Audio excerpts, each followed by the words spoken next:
স্বাগতম জনাইছোঁ। আজি মই বনাম গাহৰি মানে বৰ্গ আৰু পাপাই আনি থৈছিলে বজাৰৰ পৰা। এয়া চৰ্বি বেছি আছে মানে পাপা আৰু মই অথনি এবাৰ খালোৱেই, এতিয়া আকৌ বনাইছোঁ মই। আৰু এয়া সকলো সামগ্ৰী মই গোটাই থৈছোঁ। আৰু এইখিনি পৰ্ক মই দি দিলোঁ তেল ওলাবৰ কাৰণে, যিহেতু তেল নিদিয়াকৈ বনাম।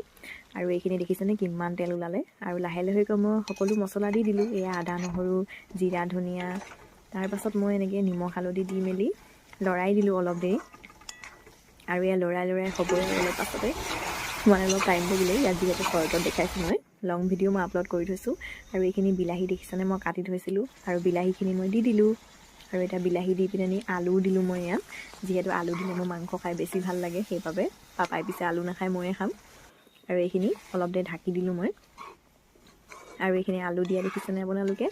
আৰু এইখিনি দি মেলিও মই অকণমান দেৰি ঢাকি দিম। আৰু ঢাকনি খোলাৰ পাছত দেখিছেনে কিমান ধুনীয়া কালাৰ ওলাইছে, যিহেতু বিলাহী কালাৰ। মই ৰেড চিলি পাউডাৰ নাই